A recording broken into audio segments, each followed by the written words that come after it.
Buenas tardes. Buenas tardes. Pues si os parece vamos a empezar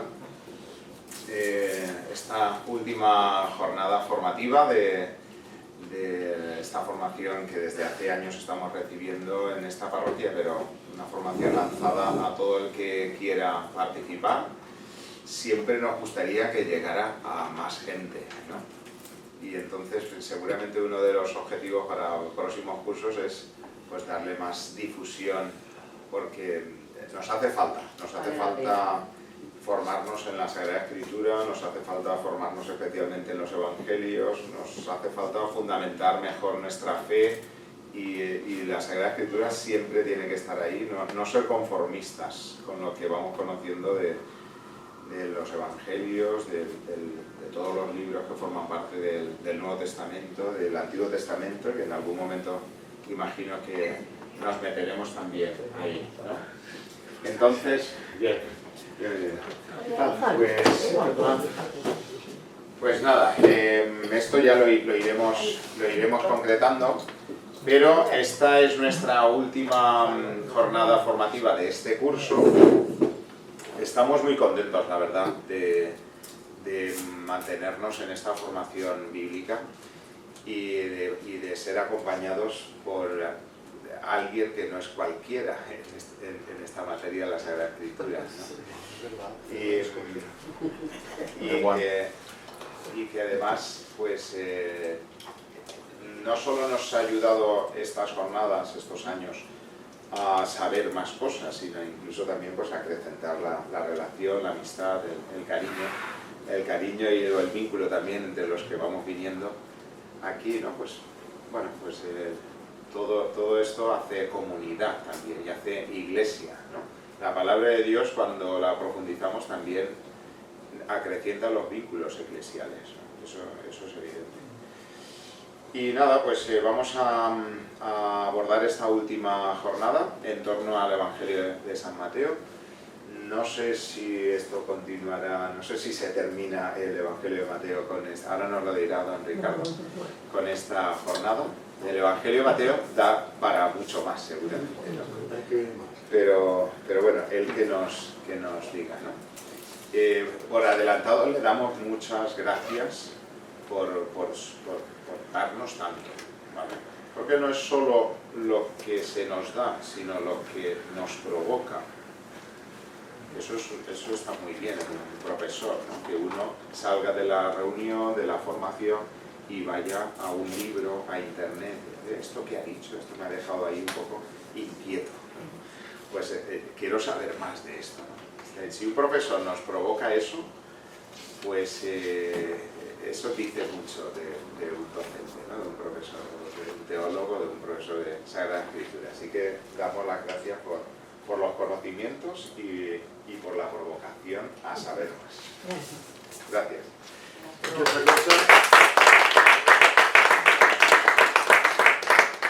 Eso es muy importante, de verdad, para mí, y eso en ciertas ocasiones hay que ponerlo encima de la mesa, porque es así. Don Ricardo, os digo una cosa, no ha querido percibir, ni percibe ni un euro, lo hace todo gratuitamente, cosa que es de alabar. Porque en nuestra iglesia muchas veces la palabra gratuidad está muy en boca de todos, pero, lo siento muchísimo, poco practicada por tantos. Y él lo hace todo gratuitamente. Bueno, Todo. aquí en la facultad me pagan. Faltaba. De verdad que nunca jamás me ha dicho, dame esto, vuestro, nunca he recibido un regalo, no le hemos dado nada nunca. Cosa que por mi parte, como párroco y de parte de la parroquia, nunca le hemos dado nada, simplemente las gracias de palabra, contando con su amistad y con su saber hacer y con todo. Y es de agradecer que siempre lo haya dado todo y tanto tiempo, durante tantas horas, ¿vale?, por estar con nosotros y por compartir su sabiduría. Porque pocos pueden decir que hoy en día, de verdad, la próxima semana hay un congreso de Biblia. Van a visitar la parroquia, ¿vale? ¿Cómo vamos a nosotros a decir, oye, no tenéis? No. Vamos, por él, yo me parto el pecho. Y de verdad que muchísimas gracias. Muy agradecido, de verdad, mucho, porque no todos podríamos decir lo mismo. Y el día siempre es largo, ¿vale? Y pasan muchísimas cosas durante el día, ¿verdad? Pero al final del día que tengamos este encuentro con el Evangelio de Mateo que nos conduce a Jesús y a su amor, a lo que siempre él ha dicho, ¿no? El Evangelio es siempre en esos discursos las bienaventuranzas, ¿no?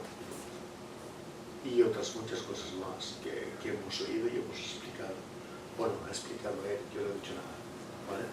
Entonces, no, vamos. Aquí estamos en la última, pero si hace falta, por favor, te invito a que con todo corazón el año que viene sigamos profundizando en Mateo, ¿por qué no? Aparte del plan sinodal y esas cosas, de sinodalidad y de conversión pastoral, y que sirve para mucho, pues también esto. Muy bien. Es el fundamento. Bueno, vamos a comenzar de una manera muy bíblica por el final. Y empezar por el final es siempre un buen comienzo. Es lo que hicieron todos los evangelistas. Prácticamente podríamos decir, no únicamente los evangelistas, también los autores de los libros del Antiguo Testamento tienen este modo de contar la historia, ¿no? De contar la historia por el final, que es un modo muy peculiar de hacerlo, ¿no? Y bueno, pues a mí me gusta cuando llegamos al final del Evangelio de Mateo, que probablemente fue su comienzo, no solamente el de Mateo, el de Marcos, antes que él, el de Lucas, probablemente contemporáneo con él, y el de Juan, el último de los 4 en escribirse, pero hoy conocemos que muchos otros textos se pusieron por escrito, muchos otros textos que no tuvieron en el seno de la Iglesia la misma aceptación y que pues algunos de ellos fueron marginados, otros a pesar de reconocer en ellos que tal vez no estaban inspirados o lo que la Iglesia entendía en aquel momento por esta cuestión, es decir, descubrir en esos escritos la huella de alguien movido por Dios para poner por escrito los acontecimientos que protagonizó Jesús de Nazaret y las acciones que aquellos que fueron testigos oculares de sus hechos recordaban, pero además también las palabras que la tradición evangélica fue transmitiendo. Y bueno, pues al empezar por el final el relato de Mateo, me gusta también siempre recordar un acontecimiento arqueológico que no es nuevo, no lo es en absoluto, porque ya en el año 1930 la Revue Biblique, esta prestigiosísima revista bíblica que recogía muchos hallazgos arqueológicos y muchas interpretaciones y memorias de prospecciones arqueológicas, ya en 1930 un tal Franz Cumont había acabado de publicar una interpretación de una losa, la llaman la losa de Nazaret, encontrada en 1878. Es decir, pues a finales del siglo XIX y que sin embargo pasó, no voy a decir desapercibida, porque no pasó desapercibida en el sentido de que fue recogida con muchos otros objetos encontrados en aquella prospección arqueológica que tuvo lugar en Nazaret. Quienes hayáis estado allí y bueno, pues alguno frecuentemente, ¿no? Como José Vicente, como guía, ¿no? Algo que compartimos, la extraordinaria y apasionante experiencia de acompañar a otros a visitar la tierra de Jesús. Y en 1878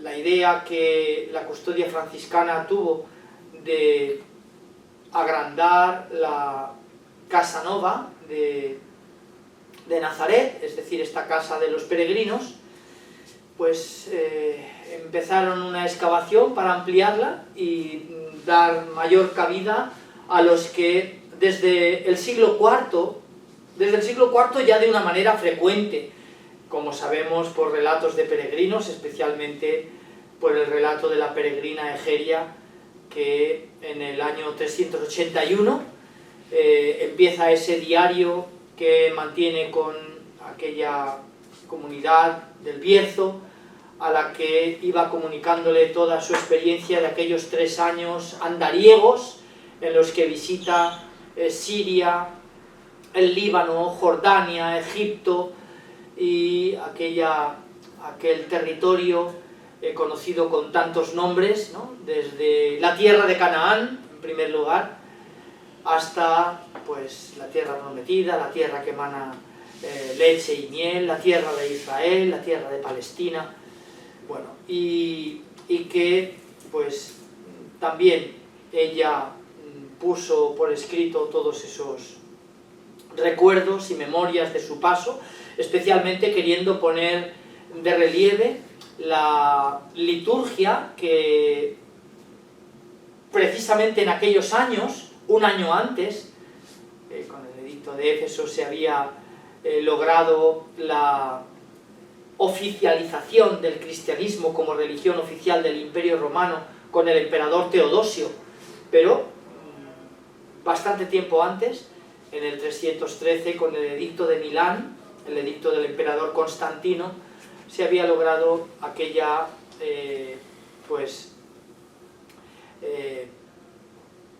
permisión de que los grupos de seguidores de Jesús, hombres y mujeres, dejaran de ser perseguidos. Y bueno, pues en 1878 se inicia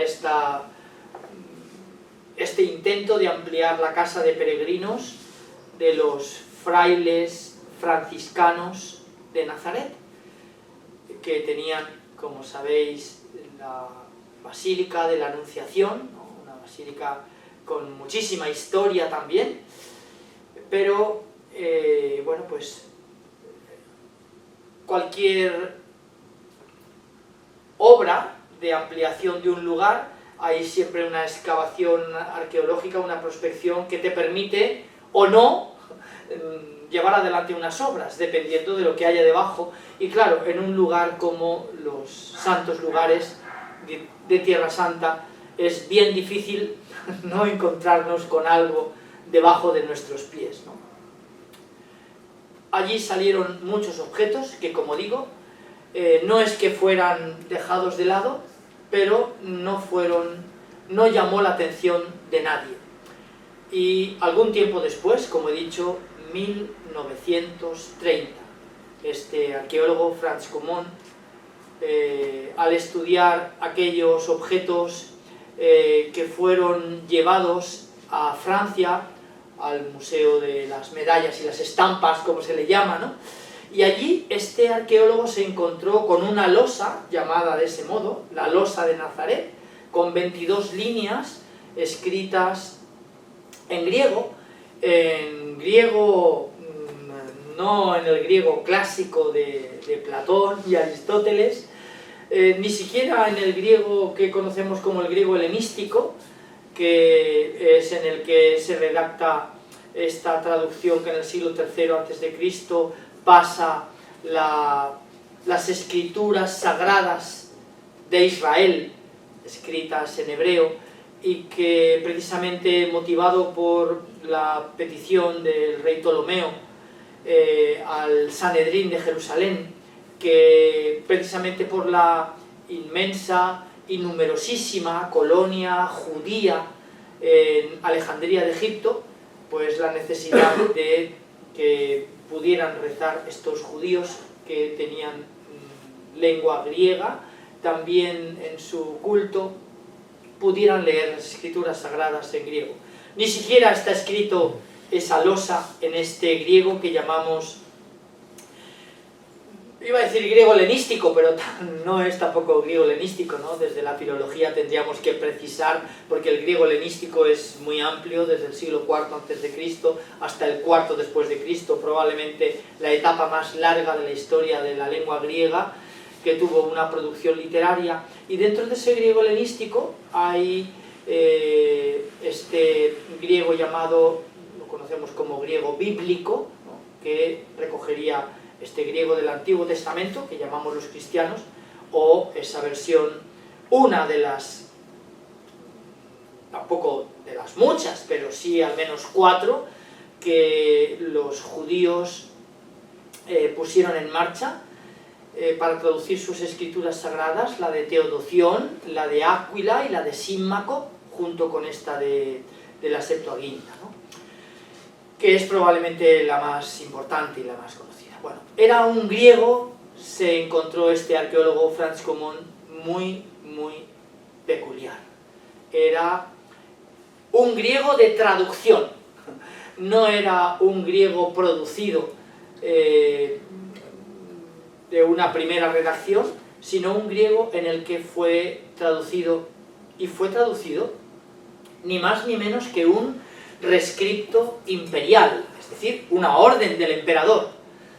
Esto llamó poderosísimamente la atención de este arqueólogo en 1930.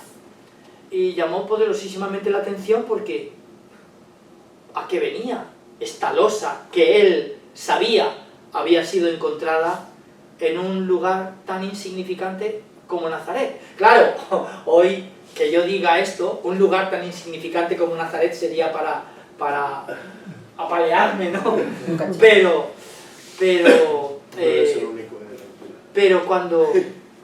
cuando este rescripto imperial fue escrito, esta orden del emperador, en la que decía algo tan importante como advirtiendo a los habitantes de aquella aldea, en aquel momento, aquella aldea, quienes hayáis estado allí, habréis visto que precisamente alrededor de la Basílica de la Anunciación, en donde se encontraron todas estas cuevas probablemente de la antigua Nazaret, y que están en la misma línea, en la misma línea estratigráfica, geológicamente hablando, de aquella ciudad sobre la que se construye la Basílica de la Anunciación, también sobre una cueva como esas otras muchas que hay cuando uno sale de la Basílica y sube aquellas escaleras que le conducen, o puedes subir por el piso de arriba a la iglesia llamada de la Sagrada Familia, ¿no? Donde se venera toda la tradición en torno al carpintero de Nazaret. Y bueno, este arqueólogo se preguntaba, ¿por qué razón el emperador hizo esta advertencia tan solemne a los habitantes de aquella ciudad, y solo de aquella ciudad? Que si llegaba al conocimiento de las autoridades del imperio, quienes habían profanado una tumba de alguien que era oriundo de aquella ciudad o se le conocía como tal, a pesar de que los cristianos veneramos a Jesús como Jesús de Belén, pero no le llamamos Jesús de Belén, le llamamos Jesús de Nazaret, ¿no? Y de hecho, es otro de los datos que nos llama poderosamente la atención. Son únicamente los evangelistas Mateo y Lucas los que cuentan este episodio, el nacimiento de Jesús en Belén, que el resto del Nuevo Testamento desconoce. Quiero decir, no sé si desconoce o conoce, pero en ningún caso habla de él, ¿no? Los únicos que lo hacen son el evangelista Mateo y el evangelista Lucas, hablarnos del nacimiento de Jesús en Belén. Todo el resto de escritos, los otros 25 de los 27 que componen el Nuevo Testamento, cuando nos hablan de Jesús, nos hablan de Jesús de Nazaret. No ya el resto de los otros 25 escritos, sino incluso el Evangelio de Lucas y el Evangelio de Mateo, a partir del capítulo 3, cuando nos hablan de Jesús, no vuelven a mencionar tampoco su lugar de nacimiento. Entonces, claro, todos estos hechos llamaron poderosísimamente la atención de este arqueólogo que se preguntó a santo de qué aquella advertencia tan solemne en la que la autoridad romana decía que si llegaba a conocimiento de quiénes de aquella localidad habían profanado una tumba de alguien que, oriundo de Nazaret, o habiéndose criado en Nazaret, y siendo conocido como alguien procedente de Nazaret, el cuerpo que, descendido del lugar de su ejecución, había sido enterrado en ese sepulcro, en esa tumba a la que se aludía en esta losa de Nazaret. Podéis buscar en internet, ¿no? La losa de Nazaret, inmediatamente tendréis un montón de información. También hay que fijarse muy bien qué es lo que uno lee y quién lo firma, porque en internet lamentablemente tenemos de todo, ¿no? Cosas muy bien y con mucha información y muy razonablemente escritas y fundamentadas históricamente, y otras que por el contrario no lo están. Aquellos que fueran considerados culpables en aquella localidad de haber profanado aquella tumba, correrían la misma suerte del hombre que había sido enterrado en aquel sepulcro. Una vez dicho esto, vamos al final del relato de San Mateo. El único de los cuatro que nos cuenta esta segunda historia, que corre entre los judíos hasta el día de hoy, como vamos a leer aquí en este comentario, y que ya en alguna de nuestras sesiones, que ha salido así de pasada este dato, y yo he aludido a él. En el capítulo 27, el Evangelio de Mateo tiene 28 capítulos, en el capítulo 27,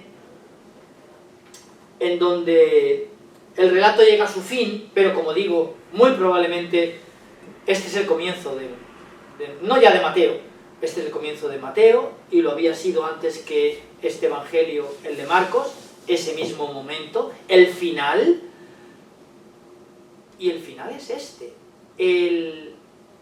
¿cómo llamarle? Para mantener la intriga que decía antes Aquilino, ¿no? La misteriosa desaparición de un cuerpo que había sido depositado en aquella tumba. La misteriosa desaparición de un cuerpo. Y Marcos, Mateo, Lucas y Juan empiezan muy probablemente por ahí. No ya estos cuatro que escriben este género literario, que podemos llamarlo con pleno derecho, al menos un género literario de literatura bíblica, específicamente así, ¿no? El género literario evangelio, que es muy peculiar. No se trata de una vida, y por lo tanto, o una vida, sí, hay muchas semejanzas como las vidas que escriben los historiadores griegos de la época. Plutarco es uno de estos grandes modelos literarios, ¿no? Con esas vidas paralelas en donde fue poniendo en paralelo la vida de un romano con la vida de un griego, ¿no? Y es verdad que tiene muchas semejanzas estos 4 relatos que la Iglesia consideró sin posibilidad de armonizar, y esto es muy importante, esto también, que nos hallamos en este curso y por eso probablemente el año que viene tengamos que continuar, no sé si alrededor de este relato, que ni muchísimo menos lo vamos a terminar. Aquí tenemos otro gran experto en este evangelio, ¿no?, que ha dedicado gran parte de su investigación a él, y no lo vamos a terminar ni muchísimo menos con esta sesión, pero los 4, y no solamente estos 4, sino también aquel miembro de los discípulos de Jesús que decide escribir con un género literario también muy diferente a estos. El género literario evangelio podríamos decir que se trata de un relato pensado, desde luego el de Mateo, ya habéis visto que está pensado y repensado y vuelto a pensar y como muy cerrado, ¿no?, con todas estas partes que hemos reconocido en él, ¿no? Tanto las partes originales, capítulos 1 y 2, capítulos 5, 6 y 7, capítulo 10, capítulo 13, capítulos 16, 17 y 18, capítulos 23, 24 y 25. Partes originales, absolutamente originales de Mateo, y que no encontramos, bueno, encontramos algunas cositas, especialmente en Lucas, ¿no?, en algo que fue fuente de información para Mateo y para Lucas. Como, al mismo tiempo, todos esos capítulos que ya no son originales en Mateo y que ya hemos visto también, y que de alguna manera nos resultan importantes porque, de algún modo, podríamos decir, es la lectura que Mateo hace del Evangelio de Marcos. Capítulo 3 y 4, capítulo 8 y 9, capítulo 11 y 12, capítulo 14 y 15, y capítulo 19, 20, 21 y 22. La lectura que Mateo hace de San Marcos. Claro, una lectura en la que también nos llevaría muy lejos decir, ¿y de dónde porque claro, el Evangelio de Marcos tiene 16 capítulos, y es muy breve. 16 capítulos, y con un relato y con una redacción muy de alguien que se expresa muy mal en griego. Podemos decir que bueno, el relato de Marcos tiene pues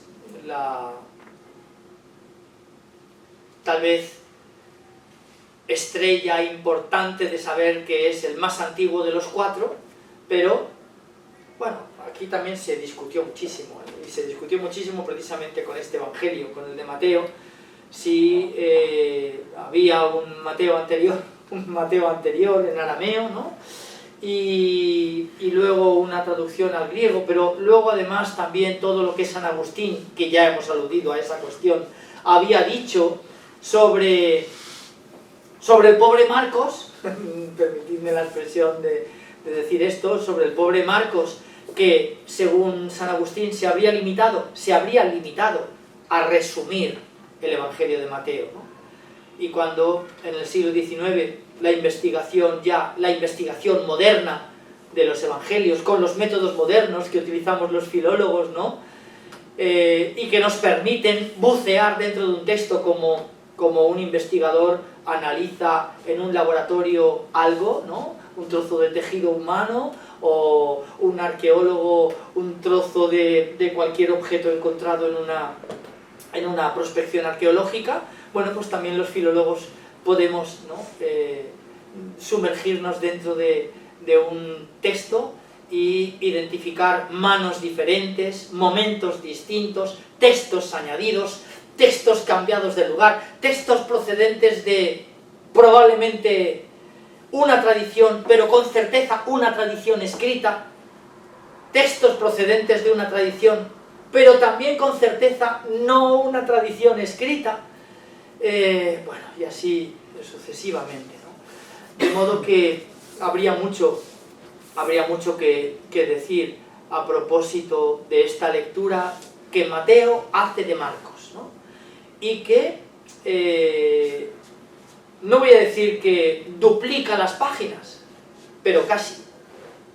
Las del relato de los 16 capítulos de Marcos, que en esos que he dicho, de Mateo, el 3 y el 4, el 8 y el 9, el 11 y el 12, el 14 y el 15, el 19, 20, 21 y 22, y veis que me he parado en el 22 y no en el 28, porque pues probablemente los 4 evangelistas hablaron también y pusieron por escrito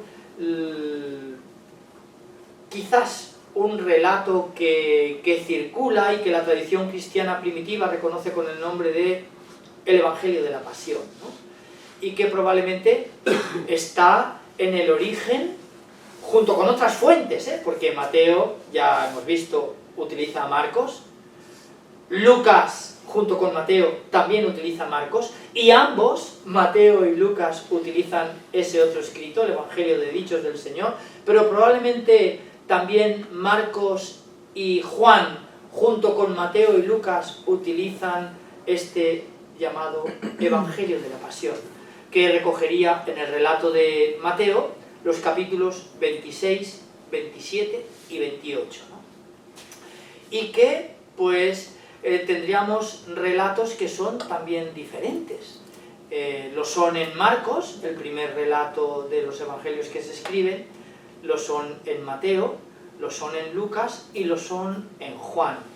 Bueno, en Juan, todos estos capítulos originales que hemos visto que tiene Mateo, o por ejemplo, vimos en años pasados capítulos originales de Lucas, originales absolutamente, desde el capítulo 9, versículo 51, capítulo 10, 11, 12, 13, 14, 15, 16, 17 y 18, originales de Lucas. No los encontramos en Mateo, no los encontramos en Marcos y no los encontramos en Juan. O por ejemplo los capítulos 13, 14, 15, 16 y 17 y una parte del 18 de Juan. No los encontramos ni en Marcos, ni en Mateo, ni en Lucas. De modo que bueno, es muy importante advertir todas estas cuestiones para darnos cuenta de cómo la tradición evangélica sobre Jesús transmitió sus palabras y transmitió sus acciones de una manera bastante libre, podríamos decir, ¿no? Porque todos ellos, Marcos lo hace, y también Mateo, y también Lucas, y también Juan, construyen un marco narrativo a todos estos dichos de Jesús, palabras, y a todas estas acciones de Jesús, hechos, ¿vale? Construyen un marco narrativo. Una prueba la vimos en la sesión que tuvimos con anterioridad, la última que tuvimos, en la que analizamos, bueno, analizar es mucho decir en estas charlas informales, ¿no?, que tenemos, pero al mostrar cómo un mismo acontecimiento que San Marcos recoge en el capítulo 8 y San Mateo en el capítulo 16, unas mismas palabras de Jesús, unos mismos interlocutores, un mismo escenario geográfico, la actual Banias, la neotestamentaria Cesarea de Filipo, la ciudad veterotestamentaria de Dan, ¿no?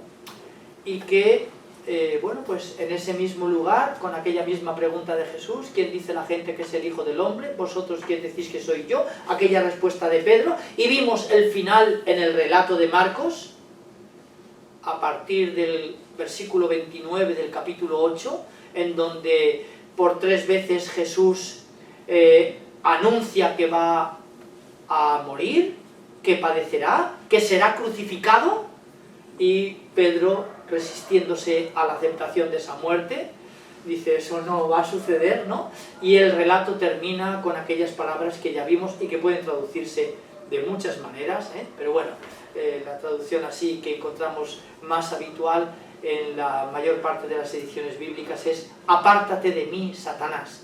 Y ya vimos cómo este mismo episodio en Mateo no solamente no termina de esa manera, sino que termina, apártate de mí, Satanás, diciéndole Jesús a Pedro. Y este episodio en Mateo le dice Jesús a Pedro, con la misma respuesta, Señor, tú eres el Mesías, el Hijo de Dios.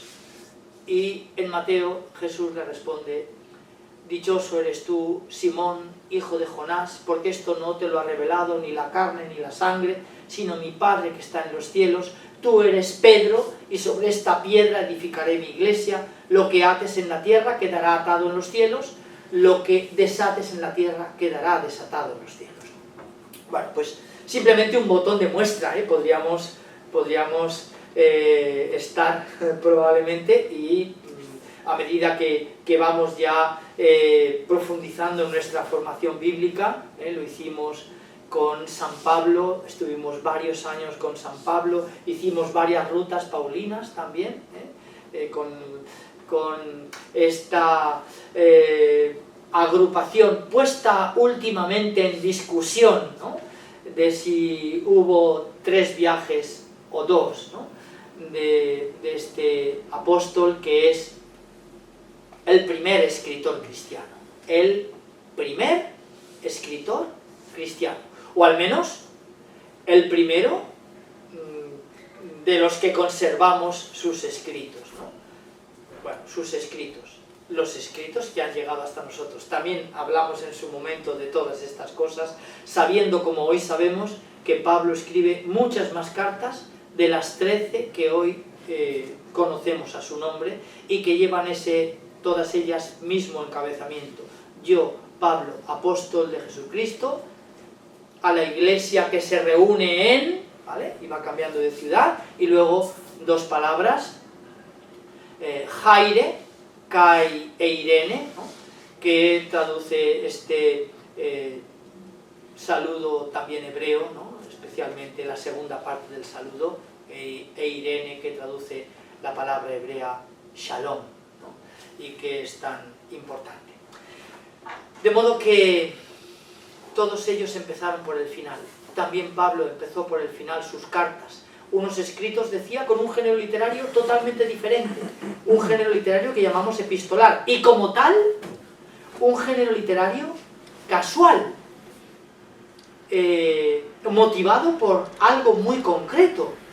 No es un género literario como el de los evangelistas, que se sientan a escribir un relato en el que recogen sus fuentes. Bueno, no hay más que leer el prólogo, estos 4 versículos que vuelven loco a un filólogo clásico, ¿vale?, a un filólogo de lengua griega, donde no encuentra prácticamente ninguna pausa, ¿no? Muchos otros antes que yo han emprendido esta tarea de poner por escrito lo que Jesús dijo y lo que Jesús hizo. También a mí me ha parecido bien, después de haberlo investigado cuidadosamente, tal como nos lo transmitieron quienes fueron testigos oculares, escribírtelo por su orden, querido Teófilo, para que compruebes la solidez de las enseñanzas que has recibido, ¿no? En donde este evangelista Lucas confiesa esto, ¿no?, esta investigación, estas fuentes recibidas por él, yo no he sido testigo de los acontecimientos que pongo por escrito, otros me los han contado, es verdad, yo los he investigado, pero otros me los han contado, al contrario de lo que, por ejemplo, la tradición cristiana afirmaría, en primer lugar, de este evangelio al que le hemos dedicado tantas horas este curso, ¿no?, el de Mateo. Una atribución no exenta de dificultades, ¿no?, no exenta de discusiones. Es este tal Mateo Leví, el publicano, del que nos hablan las listas de los apóstoles y del que nos habla la tradición cristiana, es verdad, hay que decir, no la primerísima tradición cristiana, una tradición cristiana que ya ha corrido el tiempo, ¿no? Y una tradición cristiana que ha leído estos relatos prácticamente de manera anónima, como hemos estado viendo también en otras sesiones y en otros cursos a propósito de Lucas, ¿no? Escritos que llevan como encabezamiento el Evangelio de nuestro Señor Jesucristo, ¿no? Sin más. Y que es probablemente este códice que decide en el año 135 reunir estos 4 relatos más importantes, tampoco ellos exentos de discusión. Ya somos conocedores también de una fuerte discusión que acabará siendo uno de los primeros grandes pronunciamientos de la Iglesia contra el marcionismo, ¿no? Y contra Marción, que habría desechado precisamente este relato, el de Mateo, por un relato judío, el de Marcos y el de Juan. Incluso el único relato con el que él se queda, este tal Marción, el de Lucas, habría sido expurgado de aquellos textos que él consideraba perniciosos por judíos, ¿no? Incluso las cartas de Pablo, que junto con el relato de Lucas habría sido el Nuevo Testamento salvado por Marción, ¿no?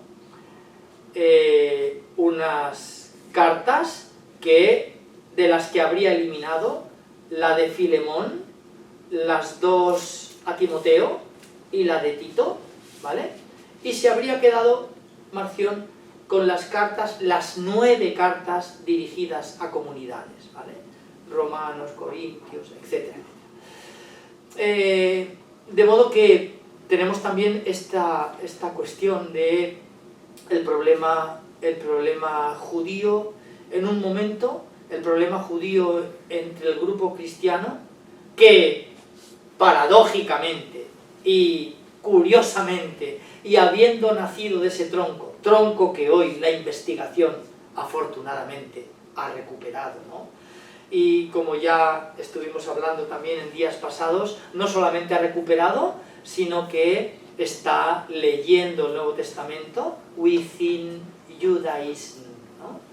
Dentro del judaísmo, y la importancia que hoy ha revestido esto tanto para la investigación histórica en torno a Jesús de Nazaret, la investigación histórica en torno a los orígenes del cristianismo y la investigación histórica en torno a la literatura del Nuevo Testamento.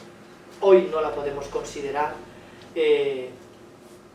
aparte del judaísmo. Hacerlo sería firmar nuestro propio suicidio, ¿no? Y firmar el hecho de emprender una investigación probablemente hoy condenada, si no al fracaso, a una investigación muy mutilada, ¿no? Y mutilada con algo que es esencial a la literatura cristiana, esencial a Jesús y esencial a los orígenes cristianos y al grupo cristiano. Pero en aquel momento no es así. Es verdad que también está muy discutido este hecho, el año 90, y este lugar, Yapne, en hebreo, Jamnia, ¿no? en griego, y que habría supuesto tal vez un momento importante de la redacción de este Evangelio, el de Mateo, y un momento importante de la separación del grupo, ¿no? En el que pues unos y otros, el judaísmo de aquel momento, finales del siglo I, y los seguidores de Jesús de aquel momento, hasta aquel momento, judíos nazarenos, no cristianos, este nombre no existe en ese momento, finales del siglo I. Probablemente empieza a existir a finales del siglo I, cuando pues tiene lugar esta separación de caminos, ¿no? Separación de caminos con todo lo que eso trajo consigo y con todas las hipotecas que eso trajo también consigo de perder de vista una literatura que hoy consideramos esencial para la interpretación del Nuevo Testamento, como es esta literatura judía, extra bíblica, que no está en el Antiguo Testamento, que no está en el Nuevo Testamento y que corre paralela a la redacción del Nuevo, ¿no? Y que hoy nos resulta totalmente importante. Pero volvamos al comienzo de nuestra jornada de hoy. Franz Cumont se encuentra con esta losa escrita, estas 22 líneas escritas en un griego palestino de traducción. Hoy sabemos también muy bien, lo conocemos bien los que vamos mucho por allí, que en la parte de Galilea tenía una fuerte helenización, como vemos en muchas ciudades, ciudades que muchos no ponen en su circuito de visitas, yo lo pongo siempre, ¿no? Como es por ejemplo Séforis, capital de Galilea en tiempos de Jesús, y que es clarísimamente una ciudad greco-romana, ¿no? Con todos los elementos importantes, y que nos consta que Galilea era un territorio fuerte, fortísimamente helenizado, como han mostrado un arqueólogo que ha escrito muchísimo, Jonathan Reed, y algún investigador, algún biblista como Jean-Dominique Crozat, ¿no?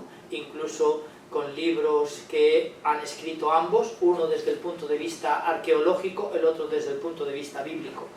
Y Franz Cumont se encuentra con esa losa que decide estudiar y que titula de esa manera, La losa de Nazaret, en donde la autoridad romana advierte seriamente a los habitantes de Jerusalén que si llegan a conocer quiénes han sido los autores de aquella profanación, de aquella tumba, y ahí, ya digo, nos tenemos que remontar al primer tercio del siglo I.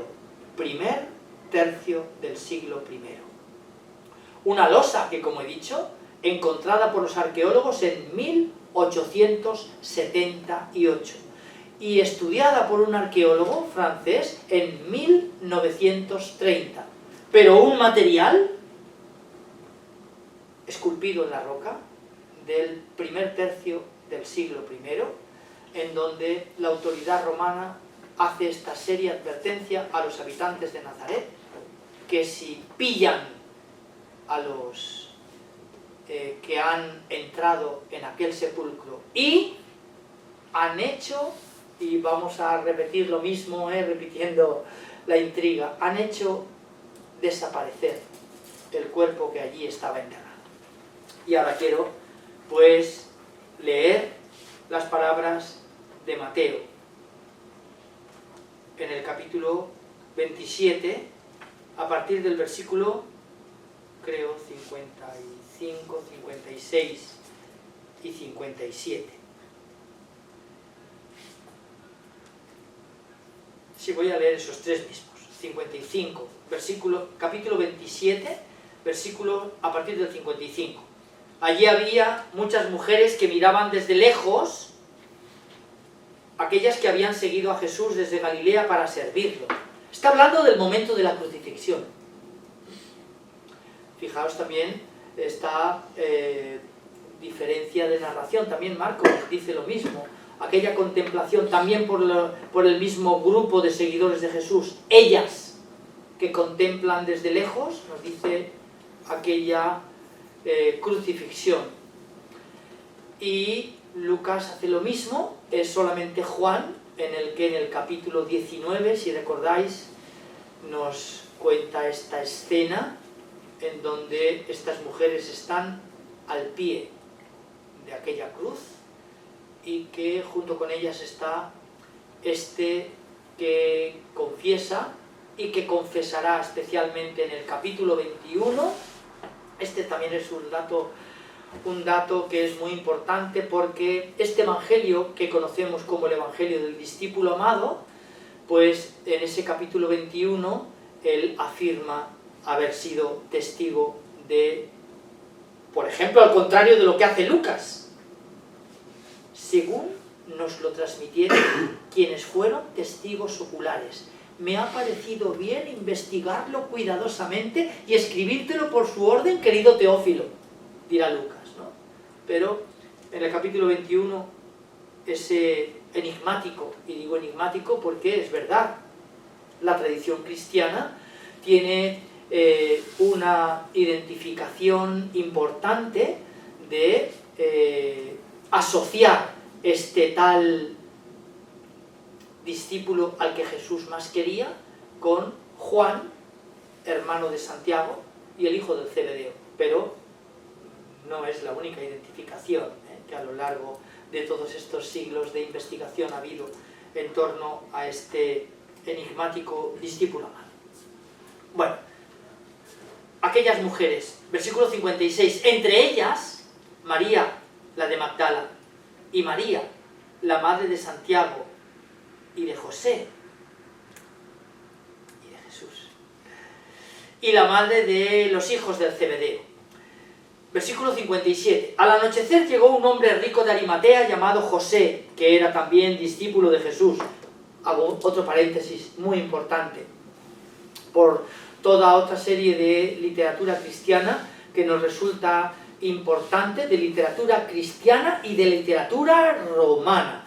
Alguna de esta literatura romana que conocemos solo por escritura cristiana apócrifa, no recogida en los evangelios, como por ejemplo un escrito que conocemos con el nombre de las Actas de Pilato, ¿vale?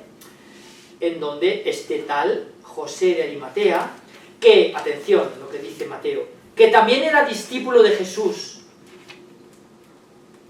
Aquí no dice nada más. Juan, por ejemplo, dirá de él, discípulo de Jesús, pero de incógnito por miedo a los judíos, ¿vale? Pero miembro además, no solamente discípulo de Jesús, sino miembro del Sanedrín, es decir, miembro de este consejo de 70 ancianos que componían este consejo presidido por el sumo sacerdote y que tenía incluso poder de condenar a muerte, para pedirle el cuerpo de Jesús. Y Pilato mandó que se lo entregaran. He citado estas actas de Pilato porque en ese texto tenemos muchas más noticias en torno a esto, muy importantes, noticias citadas después por escritos cristianos. Justino, Tertuliano. Justino, estamos hablando de un escritor jerosolimitano, ¿vale? Y por lo tanto también de un testimonio muy muy importante, contemporáneo de aquel momento, que van a hacer alusión a este hecho. Y claro, estos datos son muy importantes porque son datos que alguien contemporáneo a los hechos no podría impunemente afirmar sin posibilidad de ser desmentido por sus contemporáneos, ¿vale? Bueno, se trata de una literatura muy importante. José, tomando el cuerpo de Jesús, lo envolvió en una sábana limpia, lo puso en su sepulcro, ¿no? en el suyo, en el de su familia. Sepulcro nuevo que se había excavado en la roca. Aquí es muy importante también, este dato también es muy importante para los que somos guías del lugar. Los que hayáis visitado allí y hayáis tenido un buen guía, pues probablemente no solamente hayáis ido al Santo Sepulcro, sino a otro lugar que conocemos como la tumba del jardín, ¿no? Y que es también muy importante visitar y muy ilustrativo visitar.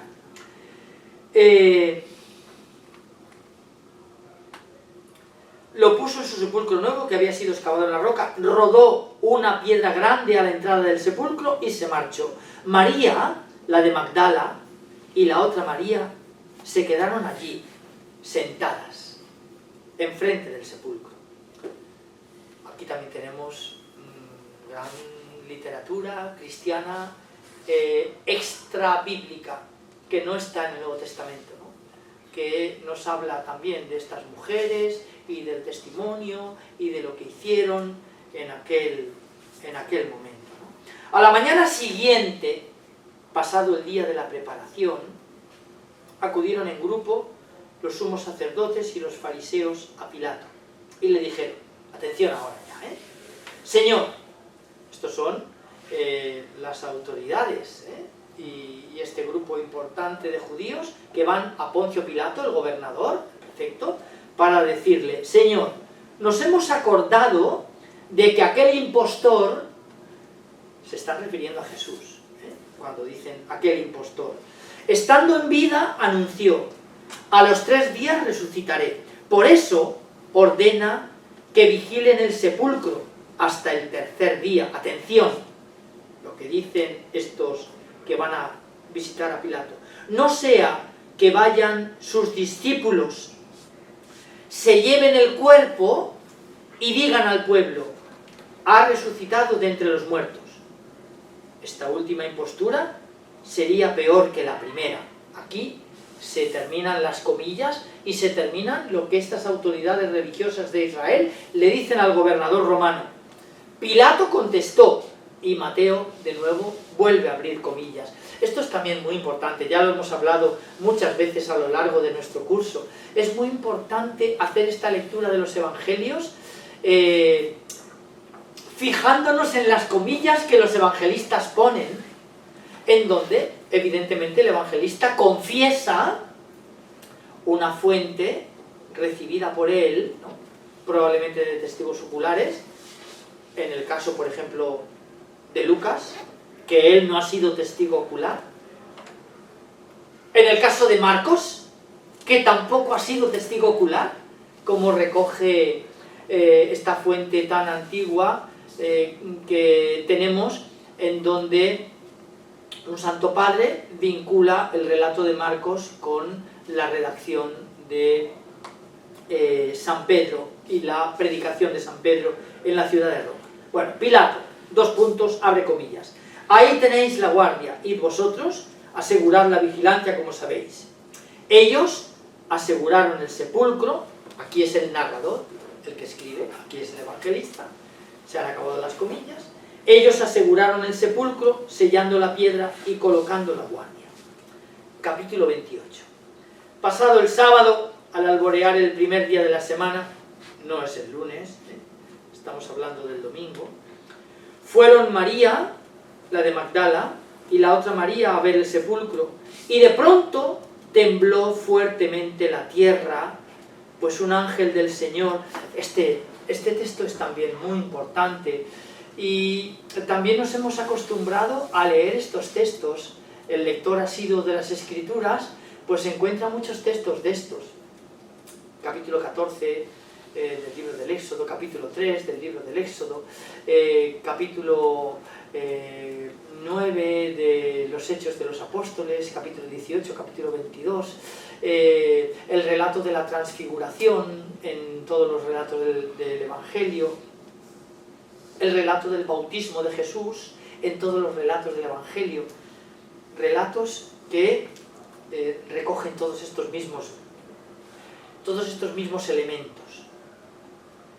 De pronto tembló fuertemente la tierra, un ángel del Señor bajando del cielo y acercándose corrió la piedra y se sentó encima. Su aspecto era de relámpago y su vestido blanco como la nieve. Los centinelas temblaron de miedo y quedaron como muertos. El ángel habló a las mujeres, 2 puntos, comillas: vosotras no temáis. Ya sé que buscáis a Jesús, el crucificado. No está aquí, ha resucitado, como había dicho. Venid a ver el sitio donde yacía e id aprisa a decir a sus discípulos, de nuevo 2 puntos y comillas: ha resucitado de entre los muertos y va por delante de vosotros a Galilea, allí lo veréis.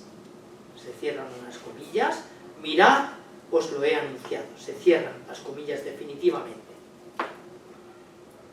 El narrador de nuevo, el evangelista: ellas se marcharon a toda prisa del sepulcro, llenas de miedo y de alegría, corrieron a anunciarlo a los discípulos. Y aquí Mateo coincide con Marcos. Aquí Mateo coincide con Marcos a partir del versículo 9 del capítulo 16 de su Evangelio, que en una primera redacción había circulado y se detenía en el capítulo 16, versículo 8, donde decía que las mujeres entraron al sepulcro, vieron que no estaba el cuerpo de Jesús y llenas de espanto salieron y decidieron no decir nada a nadie. Así terminaba este capítulo 16, versículo 8, que después tuvo un segundo final, el relato de Marcos, capítulo 16, versículos del 9 al 20, ¿no? En donde ya encontramos esta segunda historia, que probablemente Mateo y también Lucas leen. Bueno, aquí hoy no tenemos tiempo de leer aquellos versículos, los versículos 9 hasta el 20 del capítulo 16 de San Marcos. Pero quien ha escrito esos versículos del capítulo 16 del Evangelio de Marcos conoce el relato de San Lucas, porque nos habla de la aparición del resucitado a dos que se dirigían a una aldea distante 11 estadios de Jerusalén, a esta aldea llamada Emaús, y que conoce también el relato de Lucas, el único que cuando habla de María la de Magdala, capítulo 8, versículo 3, 1, 2 y 3, dice que de aquella mujer a la que Jesús había curado y expulsado de ella 7 demonios. Hay una de estas ciudades que hoy también visitamos porque la excavación ya se terminó hace algunos años, Magdala, ¿no? Hay un cuadro precioso, ¿te acuerdas en este atrio de las mujeres, ¿no? En la primera capilla dedicada a María Magdalena, y hay una pintura moderna, preciosa, ¿no? En donde de cintura para abajo están estos demonios, ¿no? Y de cintura para arriba esta mujer resucitada. Bueno, sigo leyendo el final de Mateo, terminamos enseguida. Ellas se marcharon a toda prisa del sepulcro. Atención, porque aquí el llenas de espanto de Marcos, que salieron porque no encontraron el cuerpo y decidieron no decir nada a nadie, ya dice Mateo, llenas de miedo y de alegría, corrieron a anunciarlo a los discípulos. De pronto Jesús, versículo 9, les salió al encuentro y les dijo, alegraos.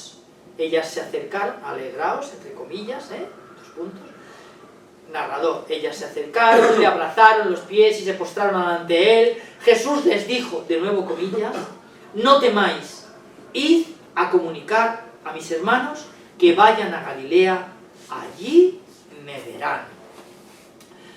Mateo nos cuenta 2 historias, nos cuenta esta, la tradición unánime de la tradición cristiana, de la tradición evangélica, la de el hallazgo del sepulcro vacío y el anuncio de la resurrección de Jesús de entre los muertos. Es decir, la desaparición de aquel cuerpo, de aquel sepulcro, porque Jesús había resucitado de entre los muertos, ¿vale? Tradición unánime, como digo, de todo el anuncio cristiano que se va a convertir en el núcleo originario del testimonio que se pone por escrito, tanto en las cartas de Pablo, aunque utilice géneros literarios diferentes para hablar de ella, los himnos y las confesiones de fe, géneros literarios distintos del que utilizarán Marcos, Mateo, Lucas y Juan para hablar de este acontecimiento, que no habla de confesiones de fe y no habla de himnos. Por ejemplo, la carta a los Filipenses, capítulo 2. Cristo Jesús, a pesar de su condición divina, no hizo hablar de su categoría de Dios, al contrario, se despojó de todo rango y tomó la condición de siervo, de modo que al nombre de Jesús toda rodilla se doble en el cielo, en la tierra, en los abismos, y toda lengua proclame Jesucristo es Señor para gloria de Dios Padre. O un credo, 1 Corintios 15, a partir del versículo 3. Os transmito, hermanos, lo que yo a mi vez recibí, que Cristo el Señor murió por nuestros pecados, según las Escrituras, que fue sepultado, que se apareció, y empieza a glosar estas apariciones, ¿no? más de 500 hermanos, bueno, primero a Cefas, a Santiago, a más de 500 hermanos, por último a mí también, a mí, a Pablo, ¿no? Que es el que escribe. Los evangelistas no cuentan la resurrección de Jesús de esa manera, sino que lo cuentan de esta otra que hemos visto. El hallazgo del sepulcro vacío, con dos tradiciones. En una son las mujeres, las que encuentran el sepulcro vacío. En otras son ellos, especialmente el discípulo amado, capítulo 21 del Evangelio de Juan, y Pedro, Simón Pedro, ¿vale? La tradición del hallazgo del sepulcro vacío y la tradición de apariciones del resucitado. Aquí también con contextos que según las tradiciones algunos sitúan en Galilea y otros, por ejemplo, aquí también estamos viendo este mismo mandato del Cristo a las mujeres y a los discípulos a decirles que vayan a Galilea, allí me verán, ¿no? Sigo leyendo y termino ya. Mientras las mujeres iban de camino, algunos de la guardia, aquí, versículo 11 del capítulo 28, San Mateo nos cuenta esta segunda historia que no cuenta ya nadie más. No lo hace Marcos, tampoco lo hace Lucas, ni tampoco lo hace Juan. Y que tiene que ver con el hallazgo de esta losa de Nazaret, con la que hemos empezado a hablar. Mientras las mujeres iban de camino, algunos de la guardia fueron a la ciudad y comunicaron a los sumos sacerdotes todo lo ocurrido.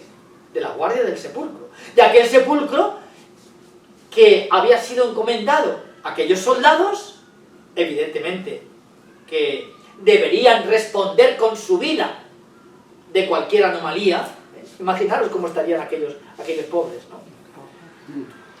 Debían responder con su vida. Ellos, reunidos con los ancianos, autoridades religiosas de Israel en aquel momento, llegaron a un acuerdo y dieron a los soldados una fuerte suma encargándoles 2 puntos.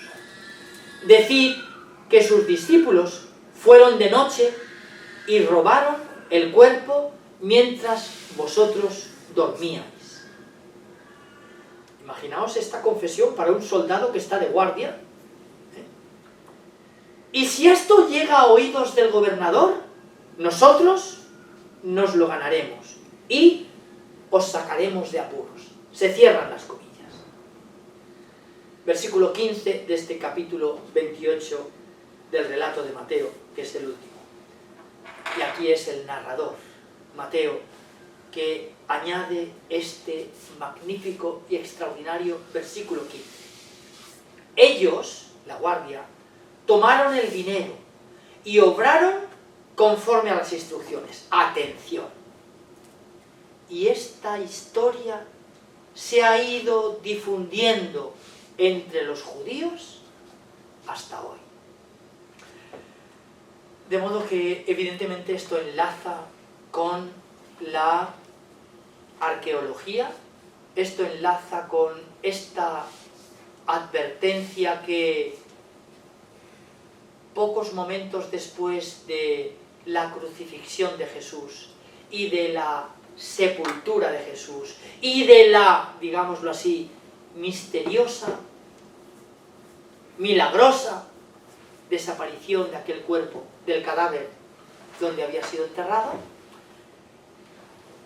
y que aquella advertencia imperial decía a los paisanos de aquel judío, profeta de Galilea, profeta de Nazaret, que había sido enterrado en aquella tumba y cuyo cuerpo había desaparecido, aquella advertencia imperial que decía: si llegamos a saber quiénes han entrado en aquella tumba donde aquel cuerpo había sido enterrado y su cadáver ha desaparecido, estos correrán la misma suerte. En 1930, cuando Franz Cumont advirtió el alcance de aquel hallazgo arqueológico, a mí me gusta siempre hacer mención de este hallazgo arqueológico que, como digo, no es un descubrimiento de ayer, fue publicado en la Revue Biblique en 1930. Lamentablemente no tiene la publicidad y el eco que a mi juicio debería tener, porque es algo importante que nos ayuda a comprender esta enigmática doble historia de la que el evangelista Mateo se hace eco al final de su evangelio. La que bien conocemos los cristianos, aquel cadáver resucitó y por esto su cuerpo no estaba enterrado en aquel sepulcro excavado en la roca perteneciente a aquel miembro influyente del Sanedrín, un tal José de Arimatea, al que el gobernador romano confió el cuerpo del profeta de Nazaret para que fuera enterrado en el sepulcro en donde nadie había sido enterrado. Con todos los cuidados que pusieron para custodiar aquel sepulcro, el hecho es que aquel cuerpo no estaba en el sepulcro. Y que los cristianos, desde entonces hasta el día de hoy, seguimos afirmando: Jesús de Nazaret ha resucitado de entre los muertos. Pero el evangelista Mateo no quiso que ni siquiera los seguidores de Jesús olvidáramos esta otra historia que en ese mismo momento en el que él redacta su evangelio, y esta es la historia que ha corrido entre los judíos hasta el día de hoy, que evidentemente no es el 10 de junio del 2026, sino que es algún momento entre los años 70, 80 o 90, en el que el evangelista pone por escrito esta historia y les recordó a sus discípulos: no olvidéis cuando prediquéis la resurrección de Jesús, que algunos han hecho correr otra historia sobre el destino que tuvo aquel cuerpo. Bueno, y lo dejamos así para que nos demos cuenta de que esta historia necesita que sigamos hablando mucho más.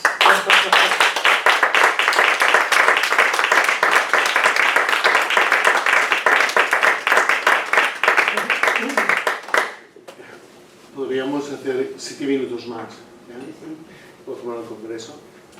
Bueno, la verdad es que pensad, cuando yo escuché a don Ricardo, vamos, lo escuché muchas veces, pero en el congreso de teología último que hemos tenido en la facultad, la forma de leer las escrituras, los escritos de Pablo en aquel momento, y refiriéndose a lo que es el concilio de Jerusalén, invitan y dan que pensar. Para mí es una forma de acercarse al Nuevo Testamento.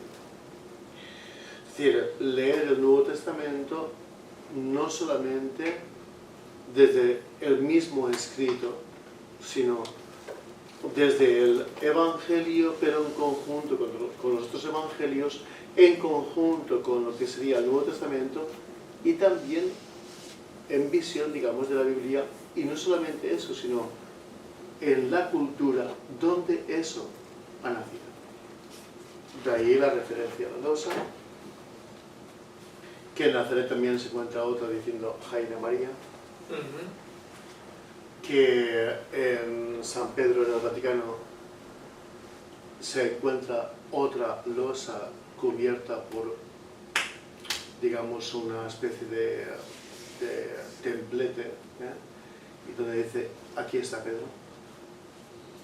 Y si tiras una moneda desde la tumba o desde arriba del baldaquino hasta abajo, le caería a San Pedro, no, porque no está, pero le caería a San Pedro en el, digamos, la cabeza.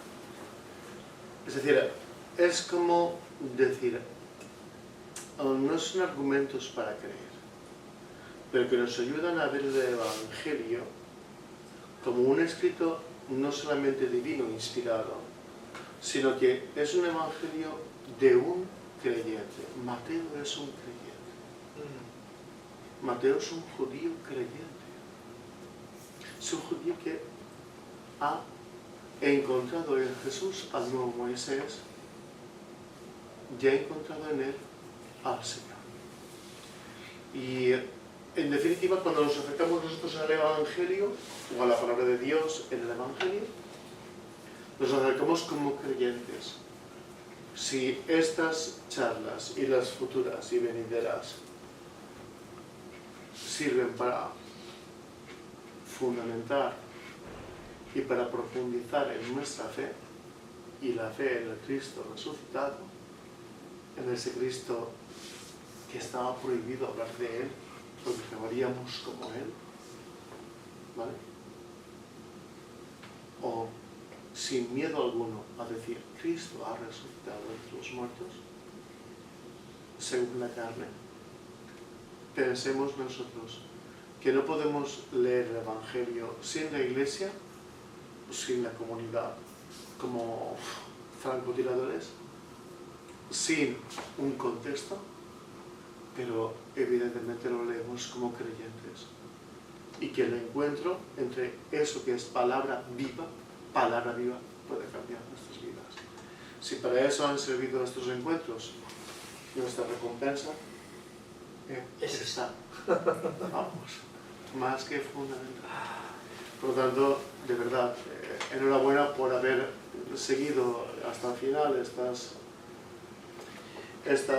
charlas, pero no estas charlas, sino estas lecciones, con esta sabiduría y esta profundidad, y que esperamos que el año que viene pues sigamos, si no con Mateo, pues seguiremos con otro texto del Nuevo Testamento. ¿El curso que viene? El curso que viene. Empezamos siempre, Rosario, en septiembre, octubre, vamos. Sí. Eso lo avisamos. Y ahí Sergio será eco de... Y lo diremos en la iglesia, vamos. Sí, ya miraremos a ver qué sería. Pues al año que viene, Sí, no, el año que viene nos referimos al próximo septiembre. Sí, al próximo septiembre. Sí. Bueno, el testigo de la resurrección siempre es nuestra Madre María. Acabamos de dejar el mes de mayo, pero en este mes también, pues, y en todos los meses del año, la tenemos muy presente, y con ella nuestra Madre la Iglesia. Y con eso que también nos acordemos de Papa León y en su visita a estas tierras de España. En el nombre del Padre, del Hijo y del Espíritu Santo. Amén. Dios te salve María, llena eres de gracia, el Señor es contigo, bendita tú eres entre todas las mujeres y bendito es el fruto de tu vientre, Jesús. Santa María, Madre de Dios, ruega por nosotros pecadores, ahora y en la hora de nuestra muerte. Amén. El Señor nos bendiga. Amén. Muy bien.